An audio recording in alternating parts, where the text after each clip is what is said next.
What's up, guys? Welcome back to the channel. Welcome back to the Bianconeri zone for a special live today because I have a guest on. I have Martin from the Villa Park podcast on to talk about, well, the crazy deal. Let's call it the crazy deal that's about to go down. That came about completely out of the blue and got a lot of people confused, me included. So I thought let's bring the experts in who watch Douglas Luiz and well can tell us more about the player, why the deal is happening, and we can talk about McKennie and Junior. But first off, Martin, thanks for taking time off, because you told me you had a busy day to come on, talk about, the potential deal. Thanks, and how are you doing? I'm doing good. I'm glad to be on. One of the lads obviously put into our group chat about, could one of us come on? And, I thought I'd do it just because, it's always good to go on different channels and just be guests in different places, and just talk about Aston Villa and, in this case, about a certain player going to your club. Yeah.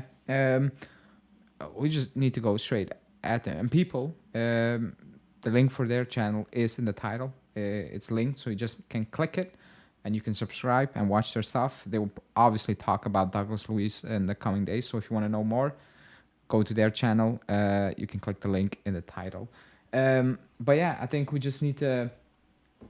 Well, we need to start off not really with Douglas Luiz. We will talk about like individual players, but in general, the deal.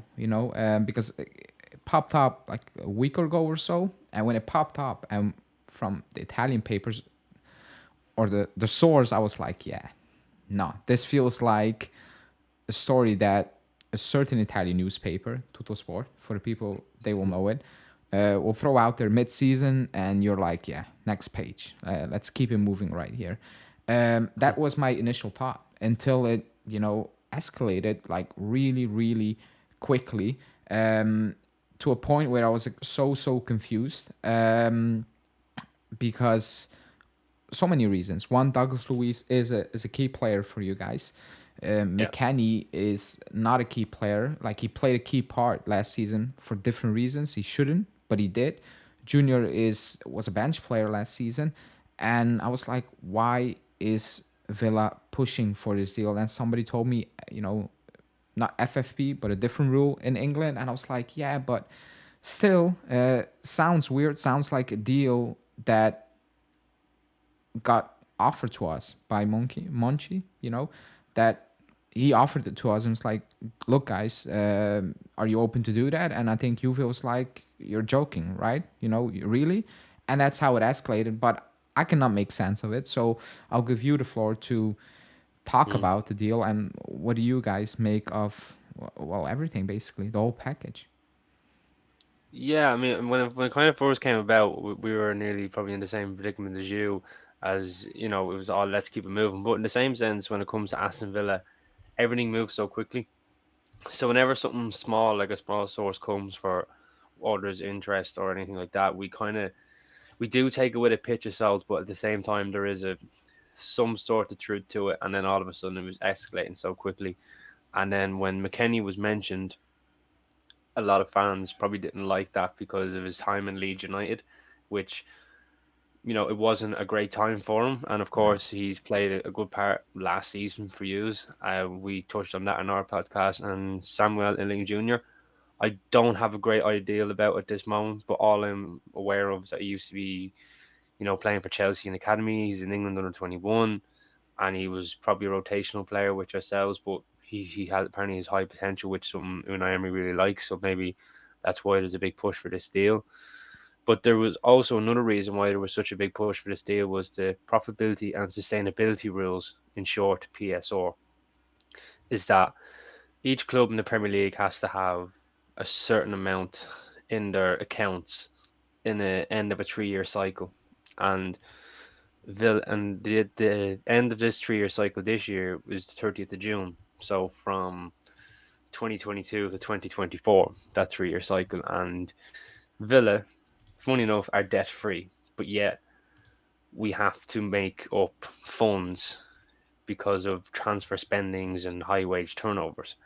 Now, unfortunately, Douglas Luiz was targeted and was mentioned at this small little source that you've touched on, and we kind of all believed it because it was negotiated with a new contract. He wanted a certain amount of a fee in that contract, which probably wasn't being met. So, in terms of the PSO rules, he was probably going to go.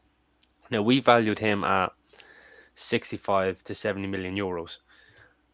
Hence why I think the two player swap deals with McKennie and Iling-Junior, who I believed are to be worth 20 to 25 million euros each, But yeah, plus the 20 million cash which is coming through. But all in all, I think it adds up to 65 million euros in a check payment anyway for us, which helps because I didn't know that a player in a swap deal counts as a cash variable yeah, the for transfers, which was new to me. But if that's the way it is, and then happy days.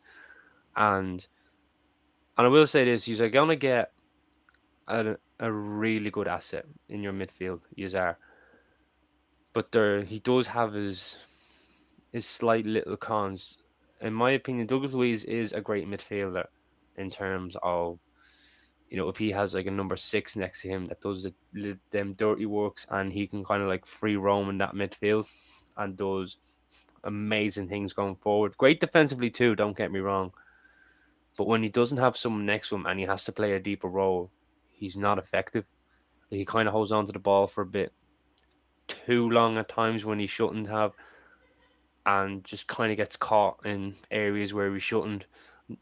But then again, he does move the ball quickly, but there's two or three times in the game where he might hold it for too long and slowing it down when he really shouldn't be slowing it down.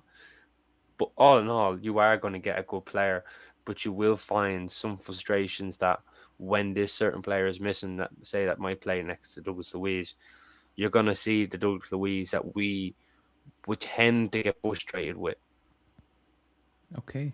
Yeah, I mean, for us, it's so like it's still new because we're not planning. Like nobody was planning to be talking about Douglas Luiz.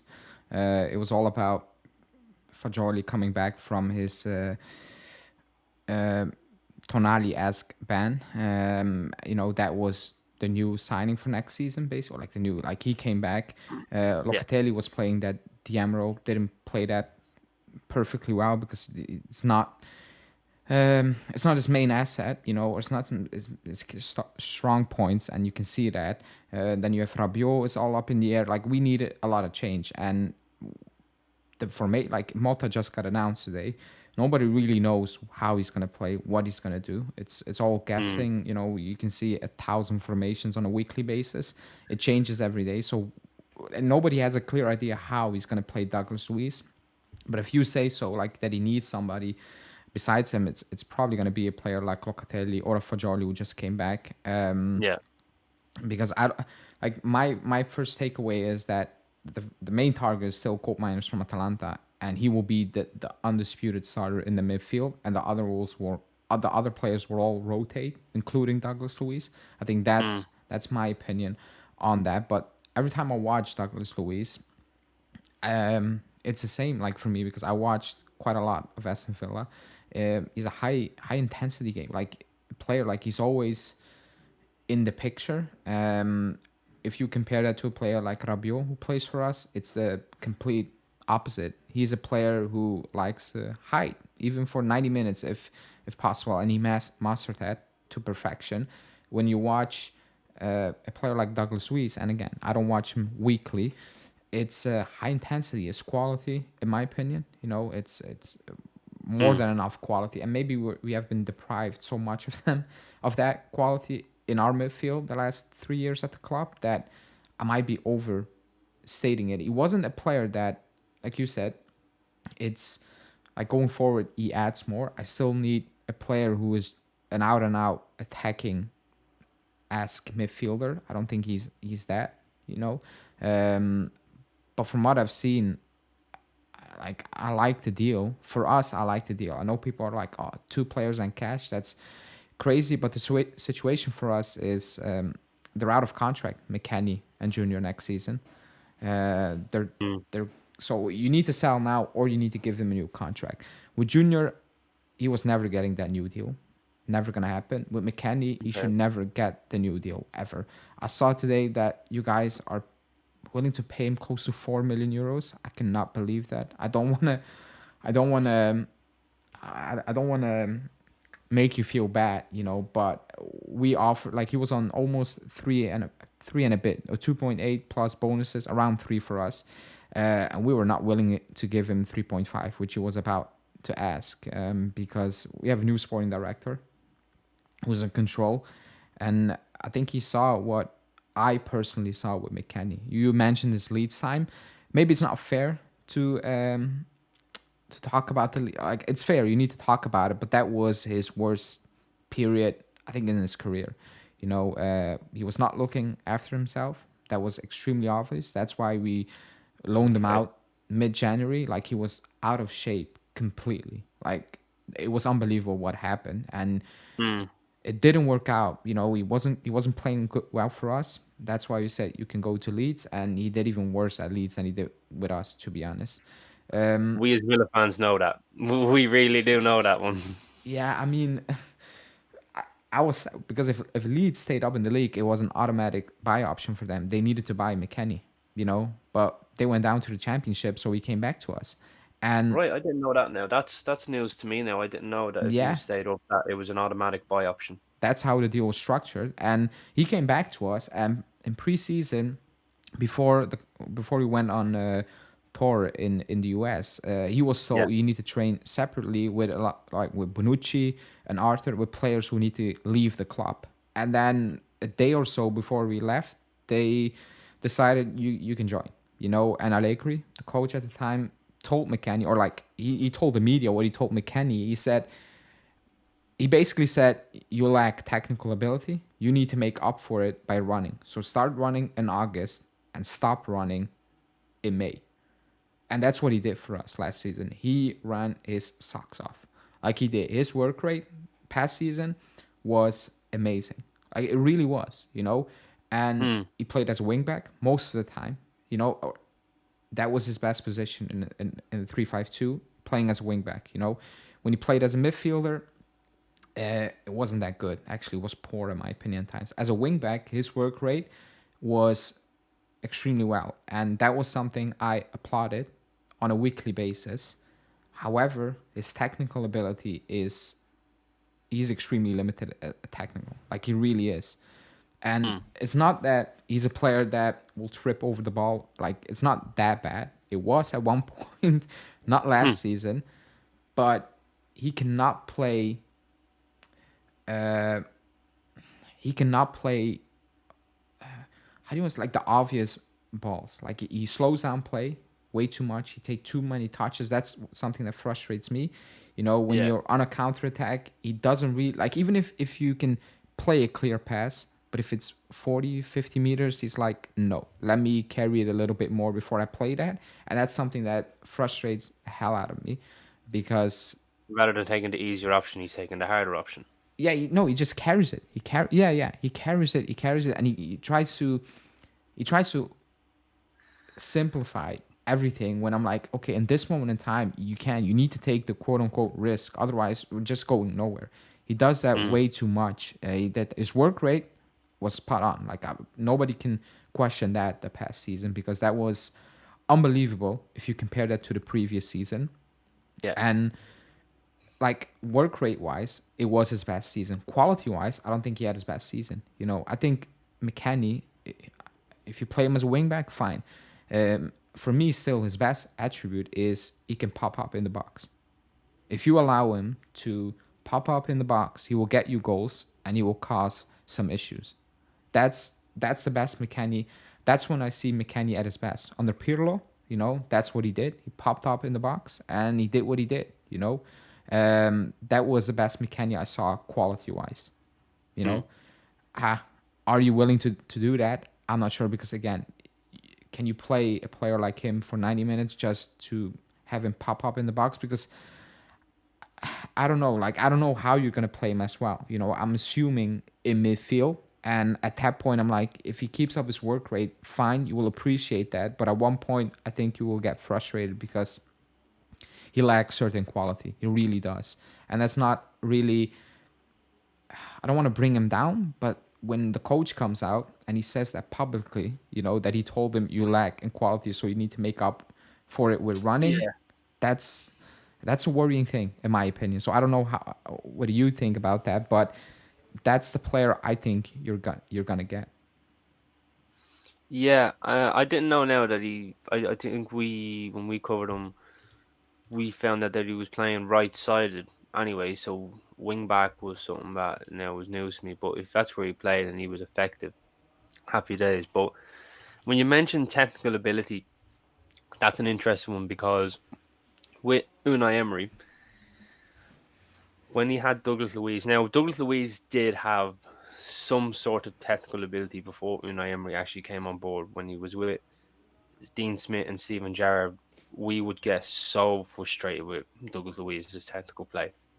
I mean, frustrated. Like he was a one in every 12 player. Like as in one good game and then 12 games later, then he's good again. Like that's the frustration. And when Unai Emery came in, he literally simplified everything to every single player, especially Douglas Luiz, who was so pivotal to the way we played last season. And when Unai Emery first came in, and his technical ability just got better and better and better and better. With Weston McKennie, I feel like a coach like Emery can get the best out of him. We've seen it before with certain players. Leon Bailey, who we used to get so frustrated with. I mean, fans would slate him because there was nothing. And now last season, he was loved. Ollie Watkins was only getting about 10, 11 goals. This year, he got 19 and 13 assists just from the technical ability that Unai Emery can coach. Luca Digne was doing great. Pau Torres is unbelievable. Konza got so much better. So many players got so much better under Unai Emery just from simple coaching. With Juventus's case, there's always nearly chops and change the manager. Not every year, but it doesn't feel like a system is properly in place because Pirlo could play a different system, Yeah, he did. Allegri plays different systems, and now you've got THIAGO MOTTA coming in. And I don't know what way THIAGO MOTTA plays. All I seen was this mad thing that he wants to play a 2-7-1, Oh, or that. 2-7-2, which was mental. But he'd obviously done a good job at Bologna, which I believe is where he was. And but with going back to Weston McKennie, it's from what I believe he is a midfielder, and when I see him play there for USA, he's not a bad player. Like he actually is very good. But when you're watching him week in, week out, because I don't watch the Serie A, I don't. I'm going to be straight and honest. I'm not going to sit here and say I'm a Serie A expert. I'm not. I don't watch the league. Personally, for me, it is a good league, but I don't go and watch it. So I wouldn't know too much about what's going on in Italy, hence situations and progressions of Weston McKennie. I'm only hearing from fan bases wise, like yourself, where you're getting frustrated with him, and then last season he was great, and you don't think he's a good midfielder, but you think he's a great wing back. Some other fans might agree with you, some might not.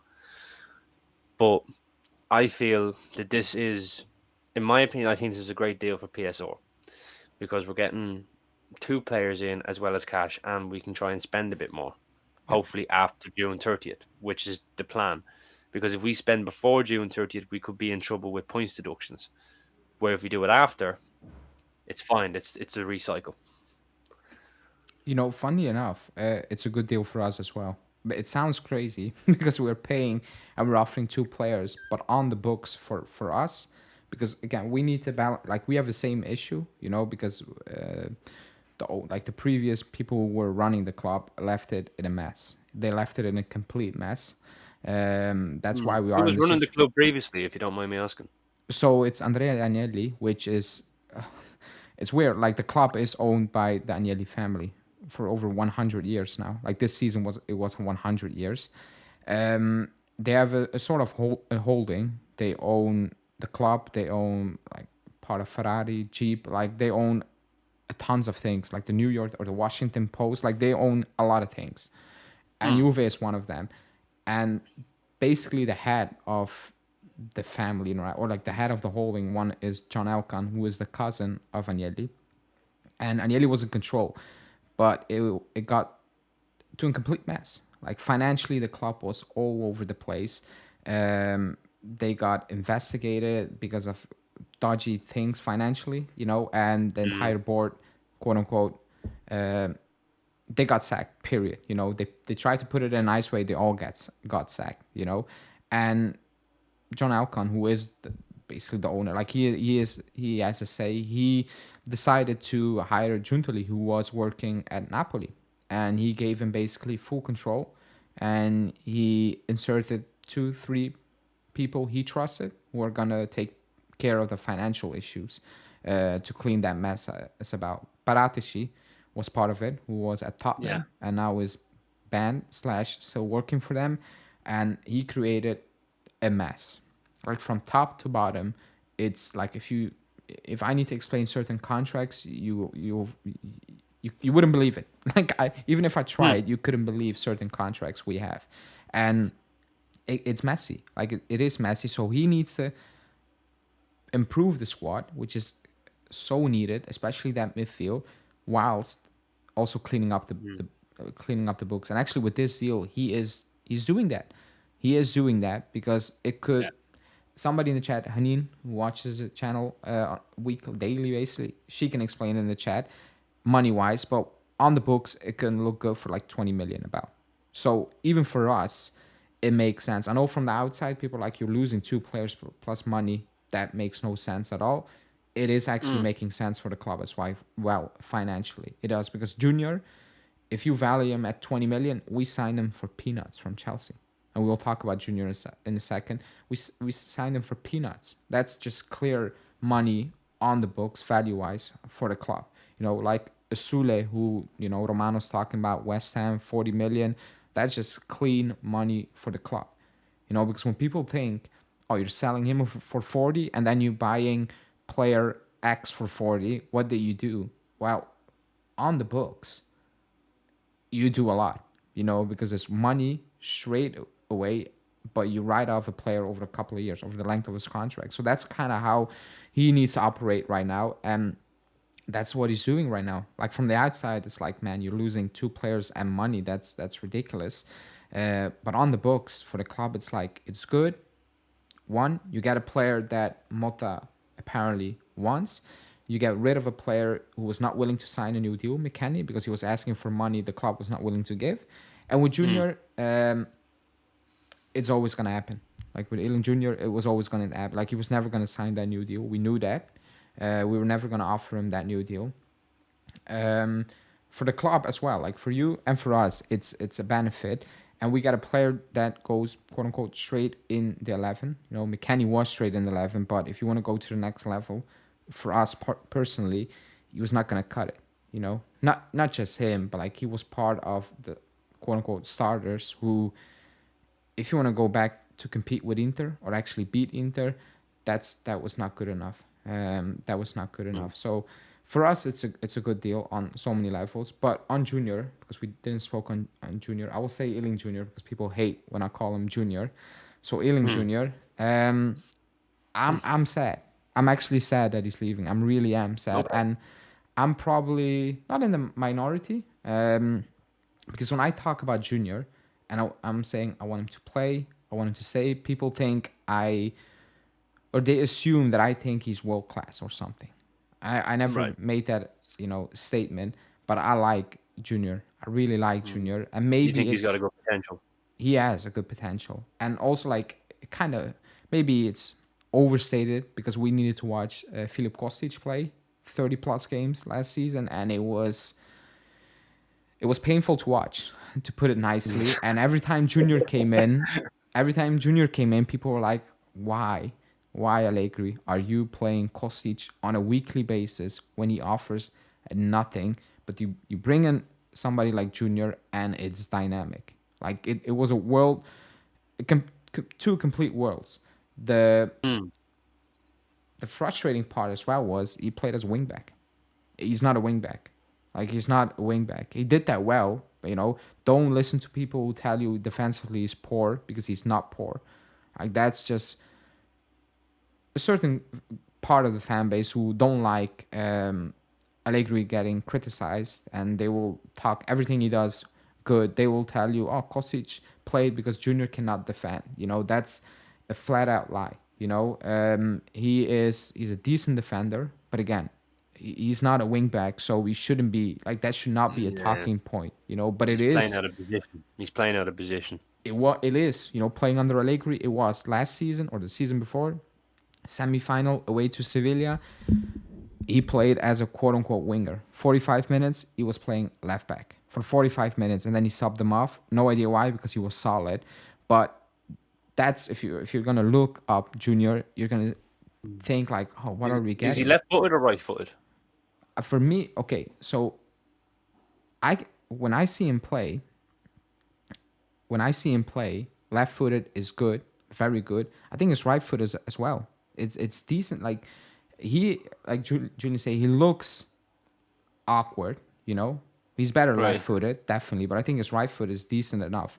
He looks awkward when he plays. He looks like he could trip over the ball at any given moment, but it's not really happening. Like, he has a very good cross on him. He has a big engine. He really does. Mm. He definitely is not the finished article, but under Emery he will become. Like, I'm 100% certain about that.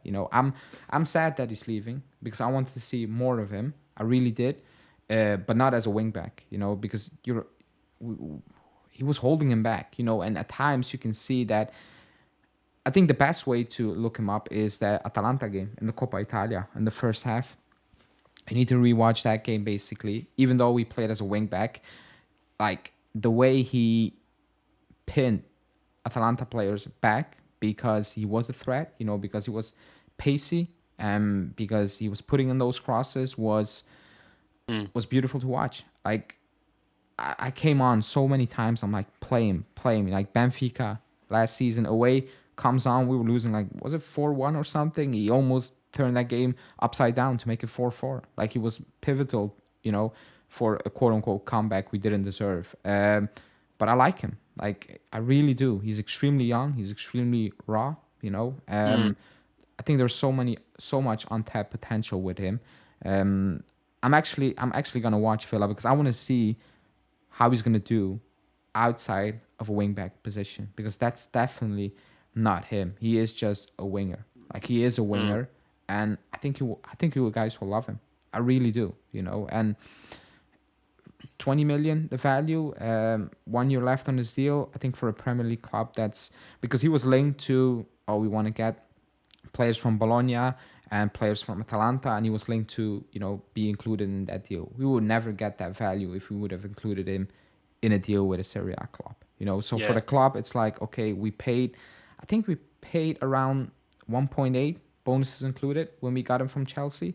So again, like I said earlier, for the club, it's Very just good profit. Very good profit. it's clean profit. But in my opinion, we lose a player that I'm like, oh man, I really wish we kept him at least for one more season. I get the contract situation, but to see, like, okay, is he really what I think he can become, which is a very, very good player?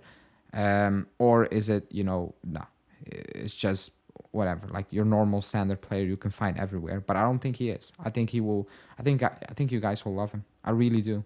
And that's a pain point from that deal. I like the Douglas Luiz, coming in, but every time I read the news, I'm like, we're losing Junior, and I like the kid. I really do. So I don't know. Like you said, you didn't really know much about him. I don't know. I get it No. because like he's a youth international and he doesn't really play, that much. Which is not his fault, by the way. If people tell you that, that's a choice of the coach. And then in the Coppa Italia final, biggest game of the season, he's like, "You start, buddy. Kostic, your bench." Like, it's nobody can explain what the issue was last season, but every time Yeah. he played, it was crystal clear that he needed to play. So I don't know what you have been told about Junior, but I think you're getting a good player. Maybe not in the first season. I think at times you were like, okay, this needs to be better, but he will come good. I promise you that. Mm. Yeah, no, I didn't know too much about him, and from what I do know, he's a left-sided player, which I kind of felt a little bit confused by it. Not in the sense of that I didn't know much about the player. It's because we already have Jacob Ramsey and Morgan Rogers who play on that left side, Yeah. and we signed Morgan Rogers from Middlesbrough, who at the start had to get used to the pace of the league and the pace and of what way we want to play. And he was only really getting 15 minutes here, 15 minutes there because he was getting used to the pace of the league. And when he got used to it, he was starting week in, week out, and he was brilliant up until the time he got injured. That was the coaching from Unai Emery. And if Iling-Junior is willing to be patient in this sense, that's great because he will see progression with Unai Emery. A lot of players have. But if he's coming in the left side, I kind of fear then that means Jacob Ramsey could be potentially out the door because he's being mentioned for PSO reasons, which we'll explain in probably a bit whenever we get the chance. Excuse me. But again with Iling-Junior, again, I don't really know too much about him. I just know he was a Chelsea academy player and he's an England under 21 left-sided player. But there's a lot of hype around him because I'm seeing from Villa fans like this. This is a really good player. This is a great potential. He's got a high ceiling, which is what I want to hear. Which is good. It's what I want to hear. So I'm hearing nothing but good things about him. But when I'm hearing that he was kind of playing out of position, it could affect confidence levels for when he first comes in. And if that's the case, I think it will turn around because he's probably going to play in his more favored position because we don't exactly play with three players in the back. We like to play with four players in the back with full back. So he's going to play more in his position, please God. But again, like I said, if he's on that left side, I kind of fear then that one or two out of Morgan Rogers or Ramsey is going to leave the club. And now I don't think it's going to be Morgan Rogers because he's only just joined in January. So it might have to be Jacob Ramsey, but I hope that doesn't happen. But in the same sense, it's good for depth because we're going to have Champions League this year. We're going to have more games this year. So there's more games for Iling-Junior to be a part of with the league, the Champions League, FA Cup, League Cup, all these type of cups and league games that he's going to play, which I think is going to be good for him and his development. But like I said, I really don't know too much about him because when I'd seen it, I was just going, who is he? Like, I've never heard of him. I just thought this was probably just another maybe Juventus Academy player that they just wanted to get rid of. But then when I was hearing he actually made some senior appearances, he was an England international for the underage and Chelsea player. I was like, right, okay, why have I never heard of him? But then again, I don't support Chelsea and I don't watch Serie A. So it was a really interesting one for me to hear that name being mentioned. And I went to look him up, did a little research, and that's what I got off it. And then you're really hyping him up. So this kind of sounds like this is really an emotional thing for you, where it was such an emotional thing for me when we lost Jack Grealish so many years ago. Now, maybe not to the same level of the two players, but in terms of you had that love for that sort of player that you really wish would push on with Juventus, which is such a huge club in Italy. It's the biggest club in Italy, one of them. And you felt that he probably should have progressed with you. And I was probably the same with Grealish. He came through with Villa. He done it all with Villa. Now he might not have done it all with Juventus, Samuel and Junior, but you felt a love for him that it's kind of sad to see him go. Where it was same for me. It was sad to see Grealish go. But, players aren't bigger than the clubs. And that's something I've learned. And with this Douglas Luiz deal, it's not the end of the world. And, for us to lose one player but get two in, I think it's great for us in terms of our depth and quality. And Iling-Junior, I hope will love it at Aston Villa. I hope he's coming because he wants to be at Aston Villa. Because sometimes you might get swap deals where a certain player doesn't want to go and he's only really being forced out the door. So I kind of hope these two players that are coming want to be a part of Aston Villa and they want to be a part of the project. I don't think that's the case with Junior because according to good Italian sources, he accepted it ASAP, immediately. Um, so I don't think you're getting that issue. He has a good work rate as well. He's a good kid. You don't hear anything about him off the field. If that's something a lot of fans worry about, he just shows up and that's it. Yeah, I feel sad because I wanted to see a lot more of him because I think there's a lot more that than we didn't see. We haven't seen. It's like I said, he didn't play him. He played Kostic. To this day, not even Kostic's mom can explain why he played Kostic, for so many games. It was unbelievable, and I don't like with Junior again. A player that Mm. I think will do extremely well. You said you have players on the left. I think he knows that. I think he's been told that. Otherwise, he wouldn't be accepting that move. So I think he got some guarantees that he's gonna get minutes, and like, I have no doubt he will have an impact, especially in the Premier League. Because in Serie Okay. A it's more closed. It is more closed. And like if you don't watch Serie A, if you go from the Premier League to like really need to appreciate Serie A. If you go from the Premier League to Serie A, it's completely different. And you will probably be asked about that. It's tactical is to another level. You know, Yeah, I do some believe might it's tactical, but but what I also do believe it might be just as a slower game than the Premier League, like not as intense, but it's more tactical. There's more, movements of the ball rather than the movements of the players. Would I be correct? yeah, like if I watch Aston Villa play, the hype, like it's like your transitions are insane. It's it's insane.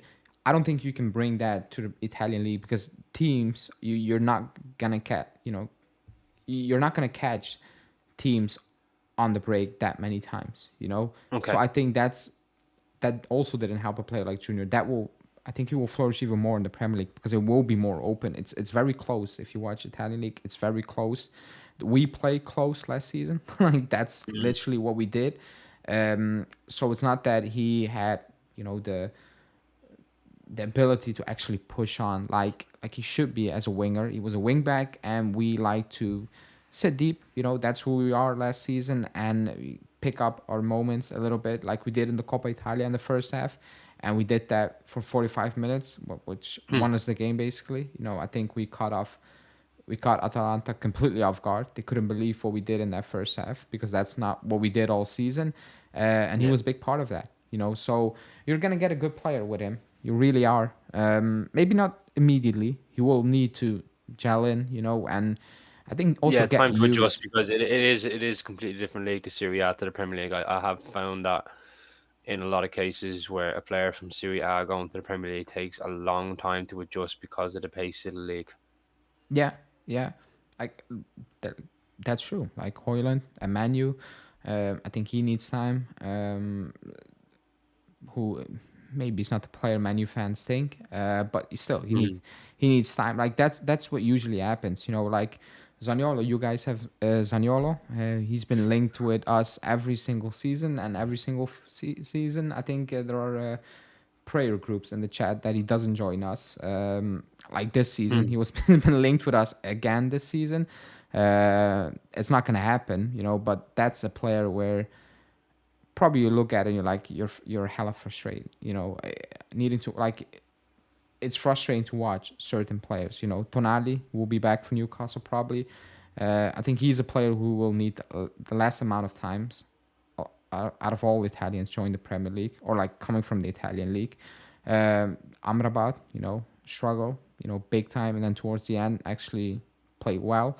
So they need time. I get it, but I don't think Junior is going to be a main starter for you guys. I think it's more so McKennie will get the, the the big portion of the minutes early on because he has more experience. McKennie Junior, Mm. not he played lesser amount of games, and McKennie was a starter for Juve until the last 6 games or so when I think it became obvious there were some issues with the contract as well, and he kind of got benched. We picked up one injury, and after that he was kind of a bench player. Didn't really featured as much as he did before, and maybe that Is was that because of Iling-Junior or is that McKennie? McKennie. It's McKennie. And Okay. the flip side with Junior towards the end, he actually got the minutes for some strange reason nobody knows. He got the minutes from Allegri, and he repaid him. But yeah, all in all, you're getting 2 players. I'm sad for Junior. I won't say ecstatic about McKennie, but like the contract situation, I was like, no, do not give him a new deal. Just keep him moving. Because again, I Hmm. think he's also a squad player for Villa.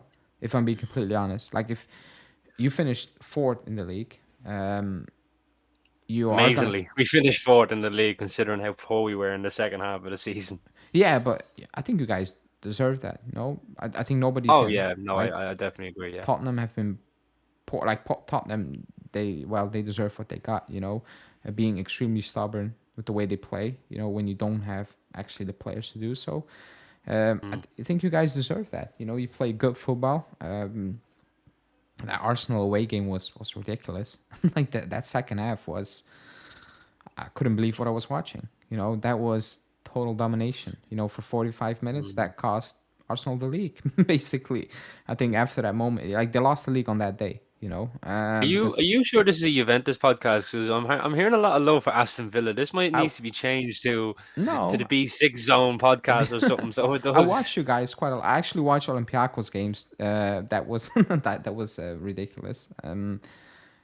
Yeah, man. That I'm not sure what happened there because I was convinced like he's gonna win it again, Unai. Like he's gonna do Mm. it. He's gonna win in Europe again. But you guys play good football, which is good because I watch Douglas Luiz now. It comes into play. But it's Then maybe you should come to Villa Park one time and actually watch it live for yourself. that would actually be amazing. Actually, I a couple of years back, I was planning a trip to go watch, or it was a few years back, West Ham in the older stadium, not the new stadium. But Upton Park, was it? Upton, yeah, but I didn't go. I canceled last minute. It was a game Oh, against. no way. Yeah, I regret it to this day. I think it was against. Was it against Fulham? I think they were playing Fulham. I canceled last minute. But yeah, like they play good football, Villa. Even in the Champions League, it's gonna be exciting. Watching you guys because I don't think you're gonna lose Douglas Luiz. That's probably gonna happen. But other than that, you have a good squad. Bailey, who played over here in Gang. Watched him on a weekly basis live, and like you said, he is a frustrating player to watch at times. His management is not the not the easiest management you will come across, but he is a good player. Like he's extremely talented. But you guys have some great players. Up top, it's good. Maybe at the back it needs it could be a bit better, but not like still like Yeah. Emery is a good coach. But we still Period. have Tyrone Mings to come back, who unfortunately suffered an ACL injury, and I He felt did. there were certain games where it was Tyrone Ming games, for leadership wise, just holding out games, game management, and everything. And then we had Emi Buendia who was out, who I think is going to be like a brand new signing next season. I think you got like top four should be an option again for you guys next season. I think if you Oh look at yeah, Tottenham, they're probably gonna improve, but they're at the end of the day they're Tottenham. Like that's just what it is. There will always be Tottenham. Man U with Ten Hag, I'm not sure what they're about. That's mm. actually hilarious from the outside, but whatever. I think you guys have a fair shot, and also like I think next season is a season. I think the Premier League will get 5 spots, and not Italy nor Germany. So that will help as well. But yeah, man, it's you're a good team to watch. Period. I had a couple of questions. One of them was somebody Okay. asked that, are you frustrated by the fact that you're needing to sell players basically because of those rules, and then you look at a Mm. club like Manu who have 1,000 or 1,000,000 charges, pending, and they just can do whatever basically, and then you have Newcastle, weirdly enough, the richest owners out there who also need to sell apparently. Like, are you frustrated that that's how it is right now in the league? Yes, there's this surrounding thing with the profitability and sustainability rules, again, PSO for short, if people have just joined, that we feel like it kind of just protects the big six competition wise. Like, our owners now is threatening to take legal action against the Premier League for these type of rules because it just makes no sense. Because at this minute, Aston Villa have no debts. Like, we physically no debts. Like, we're a sustainable football club. We have no debts. Newcastle definitely don't have debts. They shouldn't have debts, because if they do, I'd be very surprised. And they're not allowed to spend because it all goes to this, profitability, sustainability. You have to have this, you have to have that. But yet, two clubs don't have debt, and Manchester United have loads of debt. Arsenal have debt. Okay, Man City don't have debt. Chelsea have debt. Liverpool's in debt. Spurs is in debt. But these clubs are allowed to spend what they want. Right, fair enough, to get a great deal of revenue money. But when I've looked at some of the players that they've signed and what they've sold them for in later times, it's nothing to compare to what they bought them for. And I'm going, how could you get away with this? With Man City, as of late, they've sold players very smartly, in my opinion, and I think they've been okay with that. But in the same sense, the 115 charges is absolutely ridiculous, and they've cheated. It's as plain as that. They cheated. Allegedly, they cheated. Of course, you have to kind of say. Yeah. But with us, it almost feels like you're playing a financial game in the Premier League and not a sporting game.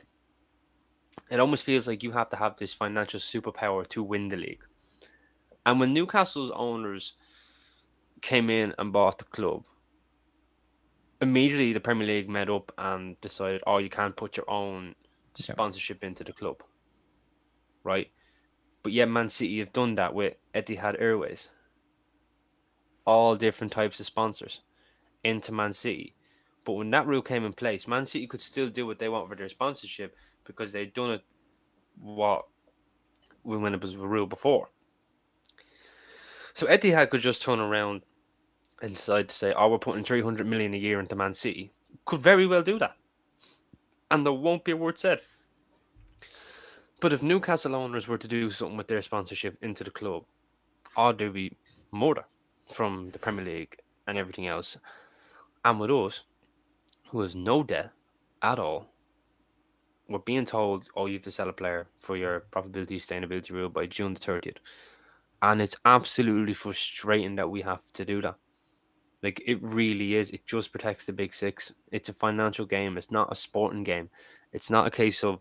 Now, I'm not saying our owners would just go and spend billions and billions on whoever they want, like Chelsea have done, and are not getting touched, which is beyond me at this point. Yeah. But like, our owners are very clever. They're very box smart. They want to sign. Yes, they want to sign better players. Of course they do. What owner doesn't? But when you're being told you're not allowed to get this player unless you sell him, and you're going, why? It just makes no sense. And yet, someone like Man United can go and spend 200, 300 million each year and not a word is said to them. Man City, now, fair enough, they don't spend 200, 300 million each year. They do it smartly. They sell, they buy, they sell and buy, they sell and buy, they sell and buy. But still, before that, they weren't doing that. They were buying whoever they wanted, and then eventually came into this place. Arsenal spent, I think, nearly the guts of 200 million last year, and then they spent another 150 last summer because of the Declan Rice deal and other players that came through the door. Chelsea spent loads again. Todd Bowley's nearly spent just over $1 billion at that Billion. club, Yeah. and he's not getting touched for PSO, which is beyond me. It just makes no sense. Like, how can you spend $1 billion in nearly 3 years, but yet you're not getting done for these type of rules? The rules makes no sense to me. If the rules, in my opinion, needs to be scrapped, the whole thing just needs to be updated. If it was a case of just financial fair play, European wise, which a lot of clubs just do, I think it would work out better. But in the same sense, it's still a financial game. Like, look at your club, Juventus, probably the biggest club in Italy, the richest club in Italy, are in financial restriction because of the rules. And a club like that shouldn't have to be. Like, they should be able to attract whatever player they can get. Like, now, I'm not saying we're entitled to get whatever player we want. We have to remember there's bigger clubs. They're going to attract bigger players, like a Liverpool, Man United, Man City, Arsenal. Those teams are more attractable to Aston Villa at this current moment in time. But actually, no, I'll take Man United out of that. That's just a sinking ship. Forgive me with that one, Villa fans, if we've heard that one. But we now are an exciting project. We have Champions League football now. Does that mean I want every player to come just because we have Champions League? No, I want players to come that want to be at Aston Villa for Aston Villa, not because we have Champions League football. It's because you want to be at Villa, but we can't do that because of these rules, and it's absolutely ridiculous. Like, it just makes no sense to me. Like, it really doesn't. Like, let's say, for example, if Serie A had these PSO rules, right? You got told you have to sell Vlahovic for 80 million, and and when you do that, or sorry, if you wanted to buy, say, Mbappe for 90 million, but if you do that, you have to sell Vlahovic for 80, and you're going, it's a financial game.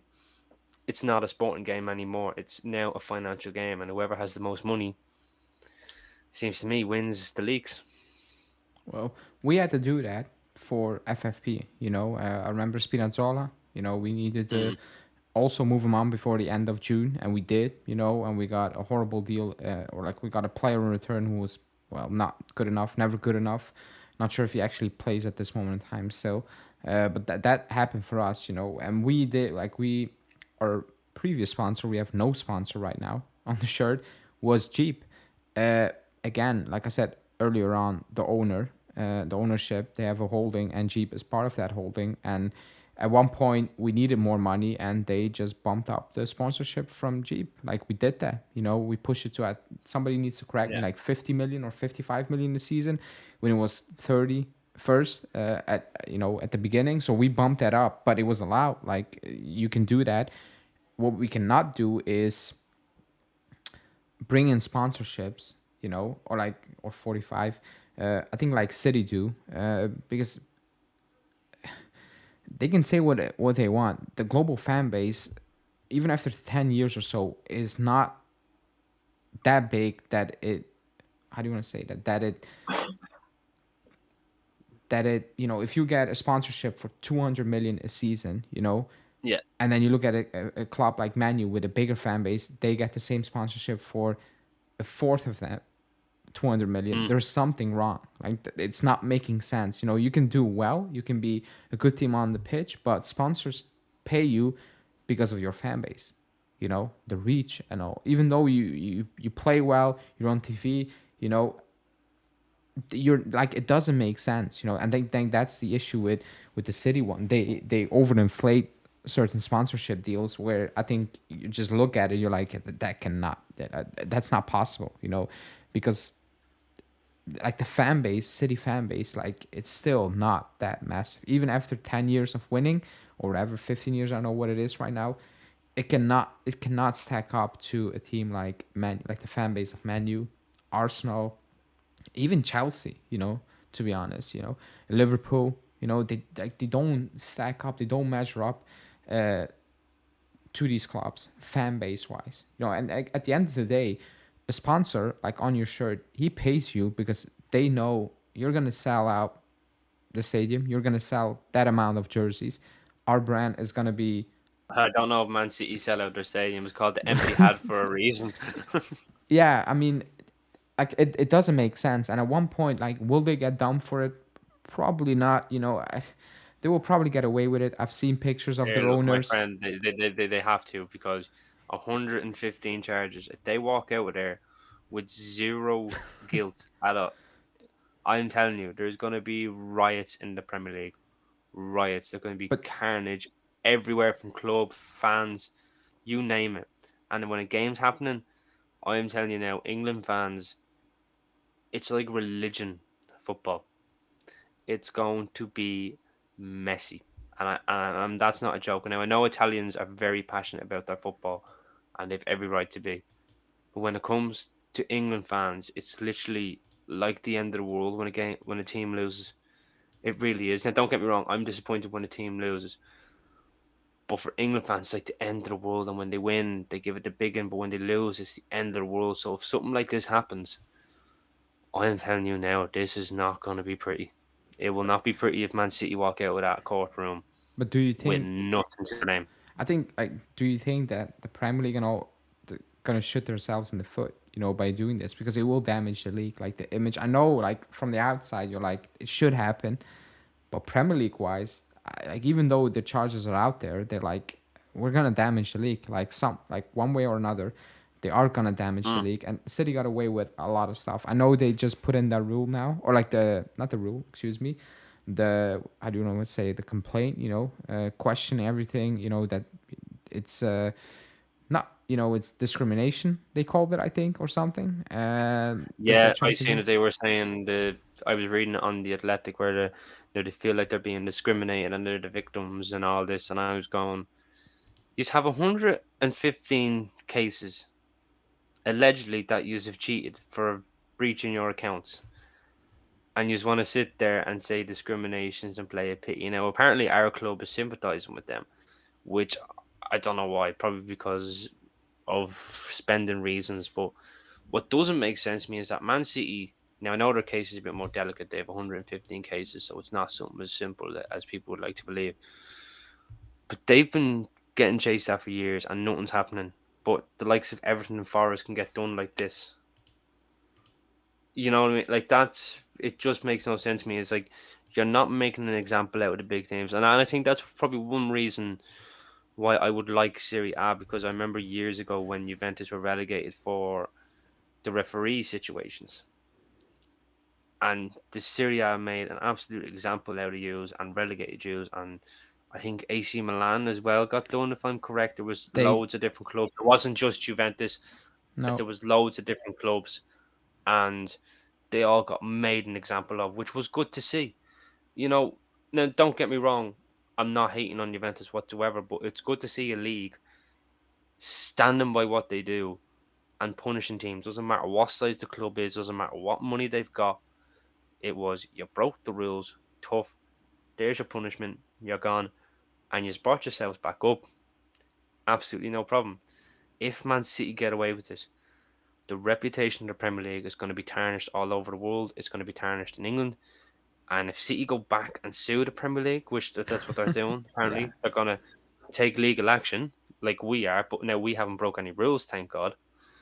But if they go and do it and win that case and win their charges, the image of that Premier League is going to sour big time. It is it definitely is, uh, but like punishing City, I mean, again, things can change really quickly. I could be completely wrong.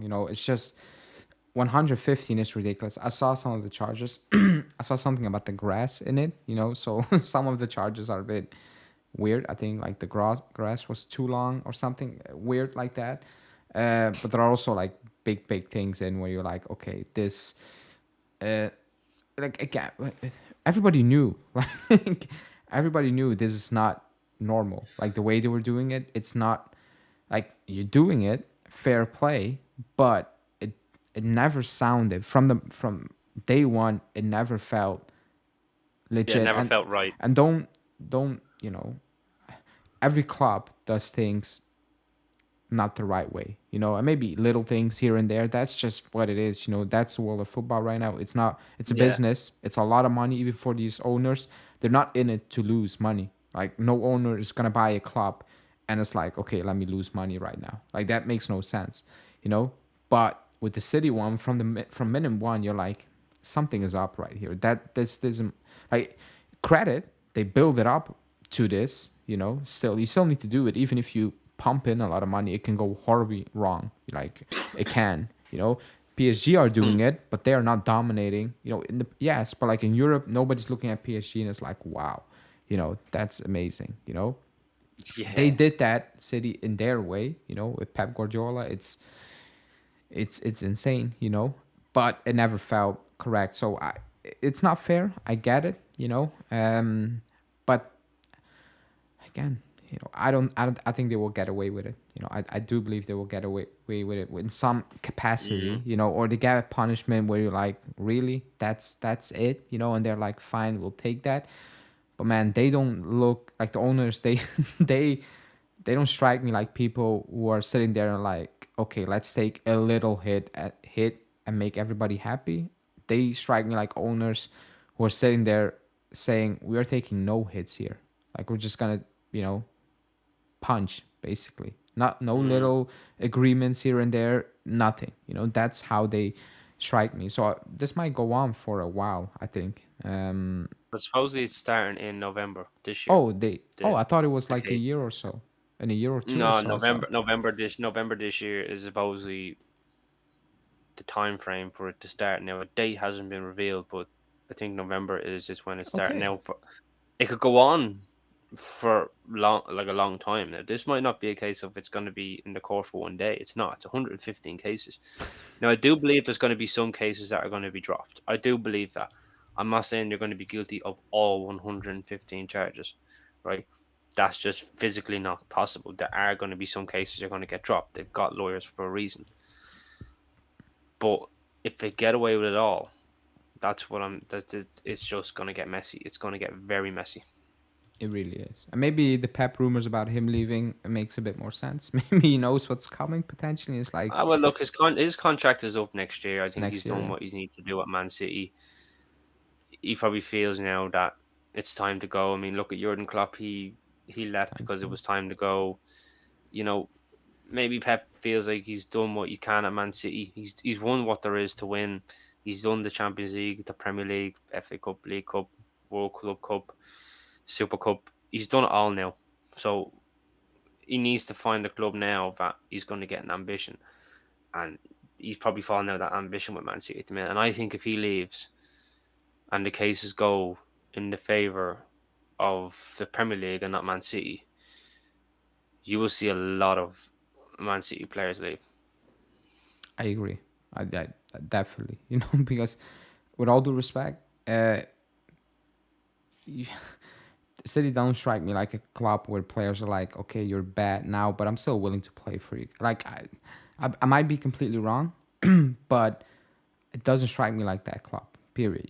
Even with us, like even for English players, like with us, we have been poor, but like Italian players still want to play for us. They still want to play for us.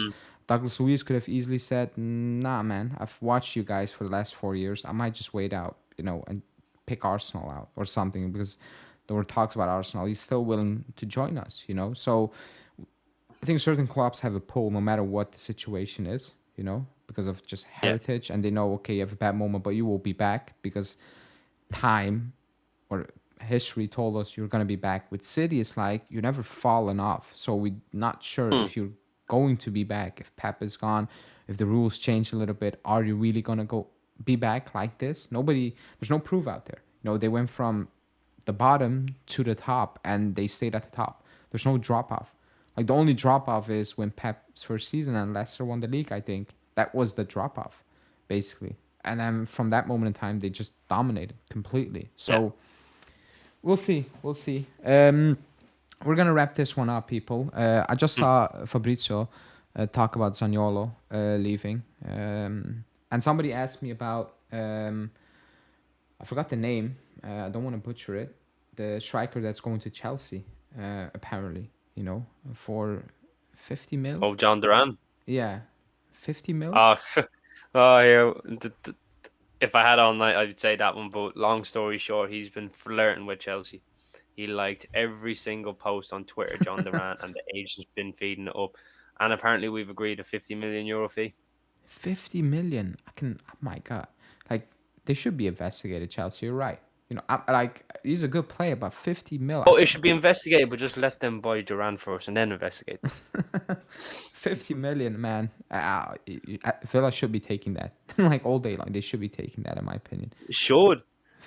I'm going to drop him to the airport. I'm going to drop him to the airport myself. Oh my God. 50. Like, I watched Villa, like I told you. It was never a player where I'm like, man, that's the player. Like, they have Jackson already. We actually scored a lot of goals, but like he's so clumsy. And then you want to whatever. Good for you guys. Happy for you guys. Thank you. That's Chelsea, I guess. But yeah, people, we are gonna wrap it up. If you haven't liked the video, do it now. If you're rewatching it, like most people do, hit the like button as well. Subscribe to the Villa Podcast channel. A link for that in the title. You can click it. They'll probably talk about Douglas Luiz a little bit more, in the coming days when the deal happens. So if you want to get more info, join them or rewatch the previous streams, which I did, to get to know Douglas Luiz more. But yeah, man, thanks for coming on, Martin. Thanks for taking time out of your busy schedule to talk about this deal that's going down. Hope you have a good season, in the Champions League. Hope McKennie and Junior brings you a lot of joy, a lot of quality. And yeah, man, appreciate. Maybe in the future we'll talk again. Maybe if we play each other in the Champions League, who knows? Oh, if we play each other in the Champions League, I'll come to Turin. Oh, okay. I might be there. I'm gonna do Champions League games this season. Or like, Yeah. Oh, I'm definitely doing them this season. You better believe it. yeah, you guys, yeah, man, it's been a long time. What is it? 40, maybe 50? How many years? 41 years. 41 41, bro. years. It's like Bologna this season, basically. Yeah. Yeah. 41 years. The year we won it. The year. Oh my God. Oh, yeah. So you won it and you never went back. That's also crazy. Yeah. Mad. That's crazy. But yeah, man. Again, thanks for joining, people. Thanks for joining. I will be out tomorrow. Be back Friday. So stay tuned for that and have a good evening/day.